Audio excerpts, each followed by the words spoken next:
समाचार पत्रों की सुर्खियों के साथ आज मैं हूं प्रणव शर्मा। एक समाचार जो लगभग सभी समाचार पत्रों में सचित्र छपा है, भारत एक बार फिर बना चैंपियन। विजय रथ पर सवार टीम इंडिया ने न्यूजीलैंड को हराकर 12 साल बाद फिर जीती चैंपियंस ट्रॉफी। 9 माह में भारत को टी20 विश्व कप के बाद दूसरा खिताब। क्रिकेट प्रेमियों ने मनाया जश्न। विस्तृत जानकारी खेल समाचारों में। एक और समाचार जो लगभग सभी समाचार पत्रों में जगह लिए हुए है, बिलावर में 3 लोगों की हत्या पर केंद्र सख्त, आतंकियों के सफाई के दिए निर्देश। केंद्रीय गृह सचिव गोविंद मोहन पहुंचे जम्मू, अधिकारियों से कहा जल्द हत्यारों की करें पहचान। उपराज्यपाल मनोज सिन्हा ने भी दुख जताते हुए कहा अपराधियों को देंगे कड़ी सजा। संसद के बजट सत्र का दूसरा चरण आज से शुरू होकर 4 अप्रैल तक चलेगा। वित्त विधेयक को दी जाएगी मंजूरी। वक्फ संशोधन विधेयक को पारित करने की भी तैयारी। उपराज्यपाल मनोज सिन्हा ने गुलमर्ग में खेलो इंडिया गेम्स का किया शुभ आरंभ। उन्होंने कहा खेल युवा खिलाड़ियों के भविष्य को आकार देने के साथ साथ अनुशासन और एकता का भी पाठ पढ़ाते हैं। इन मुकाबलों में 11 राज्यों और केंद्र शासित प्रदेशों के 450 खिलाड़ी ले रहे हैं भाग। गृह मंत्री अमित शाह ने कहा सरकार जल्द न्याय सुनिश्चित करने के लिए प्रतिबद्ध। कहा 2 साल बाद कहीं भी एफआईआर दर्ज होने पर 3 साल में हो जाएगा अदालती फैसला। लड़ाकू विमान MK-1A का पहला मुख्य हिस्सा हिंदुस्तान एरोनॉटिक्स लिमिटेड को सौंपा गया। रक्षा मंत्री राजनाथ सिंह ने शानदार उपलब्धि को बताया मील का पत्थर।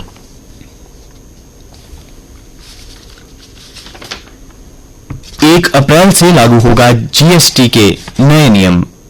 सभी के लिए अनिवार्य होगा मल्टी फैक्टर ऑथेंटिकेशन। डाटा की चोरी नहीं होगी आसान। 10 करोड़ रुपए टर्नओवर पर 30 दिनों में ई-इनवॉइस की जानकारी देनी होगी अनिवार्य। पहाड़ों पर हिमस्खलन, तटीय क्षेत्रों में गर्म हवाएं। स्वास्थ्य मंत्रालय ने कहा देश में हर जगह स्वास्थ्य जोखिम अलग। तत्काल तैयारियां शुरू करने को कहा। भारत और 27 देशों के यूरोपीय संघ के बीच मुक्त व्यापार समझौता वार्ता आज से। अमेरिका की तरफ से उच्च टैरिफ लगाने की आशंका। 2 माह के मेगा ब्लॉक के बाद रेलवे ने फिर रद्द की 8 ट्रेनें। रद्द रखी गई ट्रेनों में कानपुर सेंट्रल, मोरध्वज, दुरंतो एक्सप्रेस होंगी शामिल। होली पर घर जाने वाले यात्रियों को होगी असुविधा।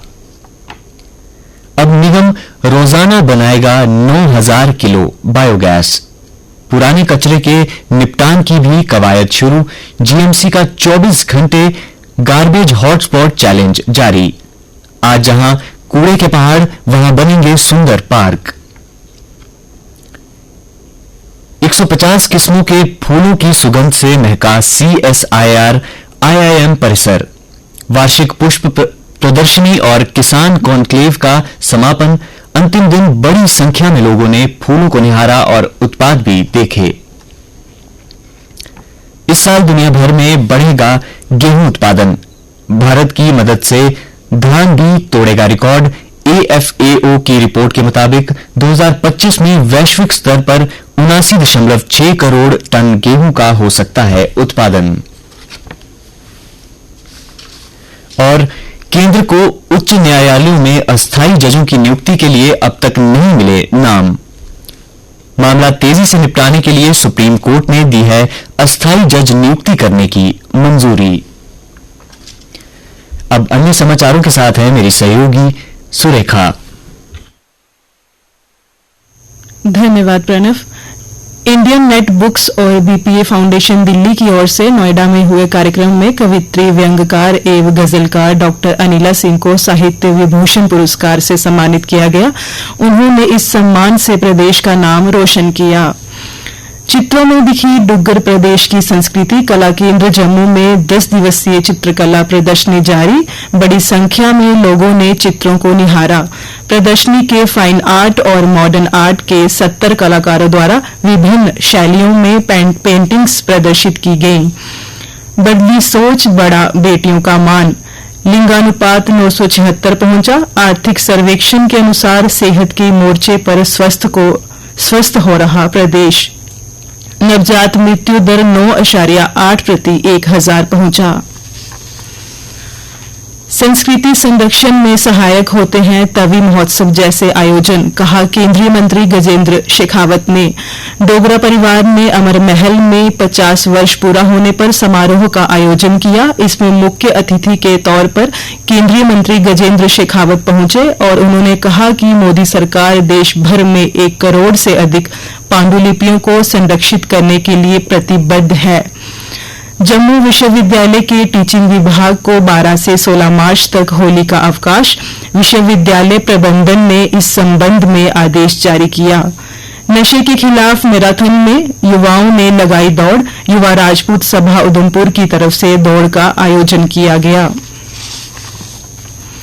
और अब खेल समाचार। टीम इंडिया का फिर बजा डंका।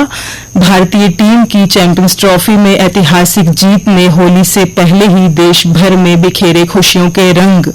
धीमी पिच का दक्षता के साथ किया गया उपयोग। 4 विकेटों से जीता चैंपियंस ट्रॉफी का फाइनल। रोहित ने शुभमन गिल के साथ निभाई शतकीय साझेदारी।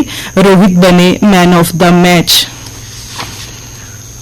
जिला कबड्डी एसोसिएशन उधमपुर ने 15 से 17 मार्च तक इंडोर सुभाष स्टेडियम में 23वीं सब जूनियर यूटी कबड्डी चैंपियनशिप की मेजबानी करी। जम्मू जिला बना यूटी खो खो चैंपियन। पुरुष वर्ग में बड़गाम और महिला वर्ग ने फाइनल में कठुआ को हराया। 13 टीमों ने भाग लिया। जम्मू के गांधीनगर ग्रीनफील्ड पार्क में खेले गए मुकाबले। अनन्या की फिरकी में फंसी मिजोरम की बल्लेबाज। जम्मू और कश्मीर की दूसरी जीत। विमेन अंडर 23 वनडे ट्रॉफी में 6 विकेट से हराया। त्रिवेंद्रम में हुआ मैच। झारखंड, महाराष्ट्र और मिजोरम सेमीफाइनल में। महिला हॉकी में मप्र, कर्नाटक व बंगाल की हार। क्वार्टर फाइनल में झारखंड ने मध्य प्रदेश को 3-1 से हराया। आइए अब जानते हैं मौसम का हाल। आज से बारिश और बर्फबारी के आसार। 7 दिन तक रहेगा असर। मौसम विभाग ने अगले 7 दिन तक रुक रुक कर बारिश और कश्मीर के उच्च पर्वतीय इलाकों में हल्की बारिश की आशंका जताई है। कल दिन का अधिकतम तापमान 26 डिग्री सेल्सियस और न्यूनतम तापमान 12.8 डिग्री सेल्सियस रिकॉर्ड किया गया। आज सूर्यास्त 6:35 पर और कल सूर्योदय 6:47 पर होगा।